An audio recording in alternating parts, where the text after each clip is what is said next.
Hey everyone, today for another vlog, and today I want to talk about surrogate activities. So recently, I think yesterday or 2 days ago, the death of Ted Kaczynski was announced, and I think uh, for me, he's probably one of the most influential thinkers I've come across because, like, of his views on technology, which are incredibly coherent. Actually, he's often thought of as a terrorist, and obviously he was a terrorist and he killed people. And I do not support any of his actions in terms of violence, but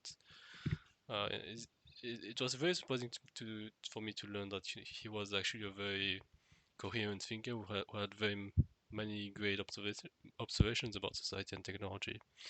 And because I knew him as like the Unabomber for most of my like teenage years plus and onwards, right? I only knew him as the Unabomber, even though I live in Europe. So I think most people in Europe don't really know the Unabomber case, but you cannot hear it because people in mathematics especially know that there's an infamous know him as the infamous guy who went mad and who started killing people.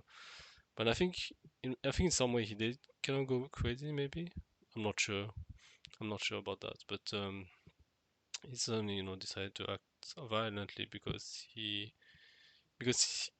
of what he saw about the future of technological society, right? So I think he's one of the most influential thinker for me because of how well he puts many of his observations around technological society. Not so much for his like solution. His solutions are about revolution and so on.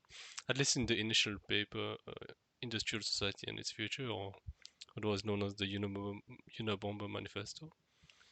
And I think what I really love about his writing is just how clear everything is. It's not overly academic. It's very simple, very to the point. No fluff, no like, just yeah, very direct.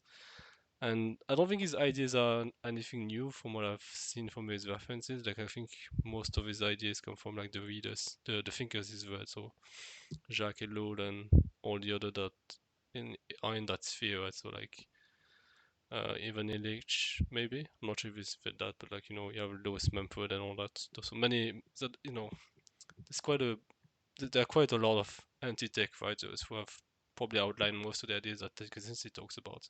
But I think what he does good is just his ability to express himself very clearly and directly. And because the Unabomber Manifesto is very like it's pretty short, but like it describes basically everything that people really feel, I would say, in the technological society. And I think one aspect of which really hit me when I read it yesterday is when he talked about surrogate activities. So a surrogate activity is one that is not needed for survival directly, but we pursue to like sort of get the same sense of meaning that we would get otherwise. So he kind of like makes this distinction between like true survival, like true real activities that are needed for survival, right? So food, water, shelter, and clothing, from which we derive our original meaning. But then once those activities are taken care of, then we turn to like more leisurely type of things, right? So uh, yeah, yeah, basically basically what the entire modern world is about. That's kind of his point is that because we don't engage in real survival anymore in like real activities, we fulfill our needs for like satisfaction and power, like not power of others, but like a sense of like control in our lives. What he calls the power process, the ability to accomplish your own goals and to have that sense of achievement. What basically he says that when those activities are not needed for survival, but we still want to fulfill that the sense of accomplishing goals, that is a surrogate activity. So basically everything in the modern world is actually a surrogate activity. So playing music, doing art, writing, playing video games, over socialization. Yeah, basically all of it are distraction economy, the consumer economy, having collections, like cooking. Well, cooking not so much, because you obviously, but like cooking is like a form of entertainment as opposed to like cooking because you really need to eat the food. because food is kind of like a form of entertainment nowadays. It's closer to entertainment than real survival, I would say. But yeah, basically all that, like social media, um, board games. It's absolutely crazy, right? And I think the reason why I want to talk about this today is because like it kind of hits me like why I kind of struggle these days to kind of find satisfaction from anything really. I think the reason why is, well, at least one reason why, I'm not sure I fully get everything, but like, I think one reason why is because yeah, a lot of these just feel kind of useless. Like, they don't really feel like that's super meaningful to me right now. Like a lot of the things I used to do as a teenager, especially like being on the internet and playing video games and watching videos, like those just feel like just a massive form of distraction. But even the things that most people would consider that are not distraction, even then, to me, they kind of feel that way as well, right? So like playing music is obviously something that is very difficult, and obviously, I mean, it's basically endless in terms of skill. Like at the same time, there's a part of me that is like, yeah, it's great and all that, but like, it feels like there's something kind of off about this, to spend your entire life just doing music, right? When you're a human being who evolved in a environment of scarcity and who had to survive for their own life. It's really weird that this would be like considered a better life or somehow. I'm not sure to say because obviously I'm a privileged modern person and I've never had to survive for my own life, to like hunt for my food and all that. So I don't know. I don't know if that type of lifestyle would be more fulfilling. I don't know. Like we always think of the past to the present, so it's that thing is way really difficult, especially because it's not just that we think of the past to the present, but we also think it through myths of the present, right? So no society is objective in any way, really. I don't think there's such a thing as an objective society because society as a whole is built on beliefs the very fact, by the simple fact that it's at such large scale, that it needs like a coordination mechanism. So I might, I might write a piece on that to be more clear, but like basically, I would say the only way for a society to coordinate at a large scale, which is, at the scale of millions, if not billions of people, is to have beliefs. And therefore, like, I don't think there's such a thing as an objective society. You can have like individuals that are more objective. I'm not sure if it's possible to be fully objective, but uh, for collective, I think, however, it's pretty much impossible. It's actually no, it is impossible with what we've seen throughout history, at least. Maybe there's some way to scale coordination without the over reliance on beliefs. I don't know, but whatever.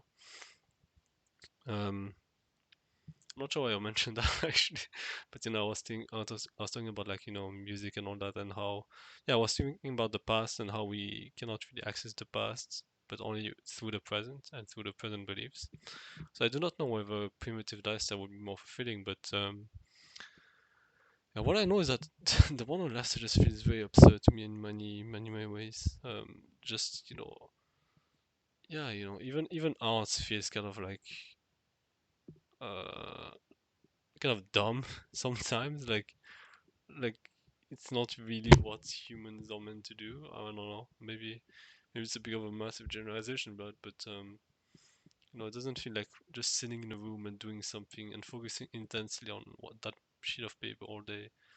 That doesn't really feel like what a human being should do. And I don't know. Maybe it's simply what I'm going through right now that makes me say this. Maybe at some point I will have more interest in whatever I used to have interest in. But yeah, right now I just find it really difficult to care about a lot of things. Right? So he mentions Kaczynski mentions in the article about how a lot of like for example scientists would justify the endeavor that it's about progressing humanity or it's about the curiosity or whatever. And he mentions how that's actually a lot of bullshit because ultimately what scientists want is what pretty much everyone wants in life, which is to fulfill the power process of having goals and accomplishing them and struggling through them as well, right? So it's not just having easy goals, it's having like moderately difficult goals that you have control over and that give you a sense of challenge and achievement. And he says that actually this is the main reason why scientists engage in what they do. It's not curiosity, it's not advancing humanity. It's simply the power process, and I think he's actually quite right on that. And I think he's right to say that most people do what they do for that reason. Actually, that their behavior is like the I think most human activities are actually just fulfilling the power process through the activities that are available to them in society, which can be fine for a lot of people, right? But for me right now, it's just kind of hard to find a lot of interest in anything. And maybe it's just because I don't know, maybe it's my mental state or my emotional state. As you might hear, I'm not super like emotionally like joyous or whatever, but yeah, it's kind of what's going on through my mind right now. It's just that a lot of activities just feel like a distraction, honestly, like a distraction from. I'm not sure. I'm not sure a distraction from what, but maybe a distraction from the fact that a lot of work is actually kind of useless, like not needed, and but we have to like keep up this myth that life is so important that we need to like build towards something really great. In other words, um, it feels like society would never be able to admit that work is just an addition and it's not actually needed. Like because how awful would it be for the economy if people could just decide not to go to work and just that would be really awful, right? Especially because we live in a world that is very polarized, and as a result, different like countries are competing with one another, right? So it kind of like every society kind of needs to sustain this myth that work is actually needed, because otherwise it would get overrun by other countries, for example. But actually, when you really zoom out, a lot of work is really not needed. Like like in this, at the basic sense of biological survival, I think it's very clear that what I'm saying, that it's not needed. But even on an individual sense, but what I'm saying is that there are probably much better ways for people to find fulfillment, honestly, than doing like a lot of bullshit jobs that people don't care about. Uh, but I mean, it's what I'm talking about is a complete utopia, right? So I think I think it would be better for me to just deal with the present reality instead. But basically, what I'm saying is that I think work feels in many ways kind of like a distraction, even. Like basically everything feels like a distraction, I would say nowadays. I mean, the distraction economy is probably one of the biggest ones right now, right? So entertainment and all that, and consumerism is one form of distraction as well. But I think even work in many ways feels like a distraction. Like even socialization in a way feels like a distraction. It's kind of crazy. Like it feels like it's just distraction all the way down when it comes to society. Maybe there's something inherent about it. I'm not sure. Like in some ways, I would be tempted to say that society is kind of like a giant veil a collective veil that we engage in to not face death. I'm not sure, but like you know, it doesn't feel innocent to me. All of this distraction. I think there's something quite deep about it, but uh, I'm not sure how I would phrase it or what exactly it is. But I think you know, books such as The Denial of Death or Man's Search for Meaning might have some answers for that. I haven't read them, but I know that they're quite important works to read. But yeah, um, I mean, in general, society is just really always concerned with like eternity.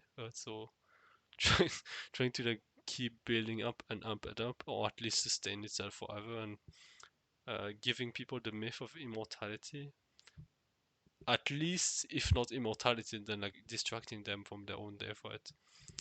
Which simply makes me want to ask this question, which is probably when I'm going to end the vlog, which is, why why do we run away from death, right? So why do we not just face death and drop all the distractions that are not fulfilling us and not simply not face death? Why is that? Like, huh, I'm not sure. Well, I don't know why society does it, but I think I can at least take individual measures, right, to just spend more time with myself and trying to see why, trying to see why in myself I run away from death. I mean, on a biological sense, it makes a lot of sense that we went away from death, but at the same time, humans aren't purely biological either, and it's interesting to see, our wish with death, because in many ancient cultures, it was actually completely fine for people to die. The concept of honorable death or the afterlife or so on, whatever. Like people could be completely fine with that. Well, not completely fine, but they would have the courage to, and they would have the courage to die if it was for something they believe was worthy. And you compare this to the modern attitude, which is the complete opposite. There's basically no honor. It's always about extending life, uh, or at least not dying, because calling it life is a bit generous. And yeah, it really feels like it's one giant uh, distraction from death, and I think that's kind of like, well, what a lot of surrogate activities feel like to me. It's just a massive distraction from death and boredom. And I think the reason why boredom is so uh, I think why a lot of people are genuinely afraid of boredom is precisely because it uh, doesn't allow them to distract themselves from death anymore. So I think that might be the main reason why. And also the fact that when you have the subconscious belief, or like even the conscious belief, that something is an awful thing, and boredom is kind of often associated with that, then it often becomes much worse, right? So when I was younger, I used to be unconsciously afraid of like hunger, basically, and I would basically just go to reach for food every time I would feel a bit hungry. But like that fear was completely unconscious, and I think it was kind of inherited by my parents as well. But then, when you start meditating and just really sitting down with your sensations, like hunger doesn't seem as scary anymore. Like it doesn't mean that it's comfortable, right? I'm not saying it's comfortable, but it's not like as automatic is what I'm saying. Like the causation between hunger to I need to eat food right now is not as strong anymore in me. Of course, I obviously eat food. Right? So it's not like I've suddenly become some type of fully enlightened yogi who doesn't need to eat. But like, yeah, I think the ability to like observe your sensations and not react to them is quite important. And I think with boredom, that's what a lot of problems that a lot of people have, including myself, that with the slightest hint of boredom, they basically just immediately reach for any form of distraction they can find, which is really easy nowadays because phones are an endless form of distraction. And even I remember reading something about how it said that, I think it was one of Meta Normal or James Ellis, I guess now it's called, post about how even texting is a form of distraction actually, or a form of entertainment, because when people talk to one another, they're not really like conveying information. Right? It's more like chatting one another to entertain themselves. And yeah, and it makes me want to connect that with what I've just said a bit earlier about how even food is a form of entertainment. So it really feels like all of our society is one massive form of entertainment slash distraction. The word entertainment is quite misleading because it would imply that it's actually entertaining, but a lot of things, in my opinion, are not that entertaining. They're just distractions. Like TV and holidays are not necessarily entertaining, and video games either. They're not necessarily entertaining or fun, but they are labeled that way, which kind of gaslights people into believing that they're fun, when in reality it's mainly just a distraction, I would say. But yeah, I would say our society just feels like a massive form of distraction, and distraction from death. And I wonder if that's I wonder if that's really the main role of society when it has solved, for the most part at least, like the hunger problem, right? So the more I learn about primitive society, and the less I'm convinced of this idea that they somehow had to like scrounge every day for food and running in desperation. The more I learn about primitive societies, and the more I think that actually they were actually quite, not comfortable, but like, they were not like desperate for food, right? Like they knew where to look for it, and it's not like, and they also, yeah, I'm not sure. I don't know enough about history, prehistory to make tell, but I think this myth of like, primitive people were really just running for food all the time, they were hungry all the time. It should be highly questioned at least. should be highly questionable to people who are kind of living outside of modernity. But yeah. So I said way more than I expected. I didn't say a whole lot about surrogate activities, but, actually in this vlog, but obviously more about like the whole distraction element of it. But yeah, that's about everything I had to say. Thank you for listening, and I'll see you next time.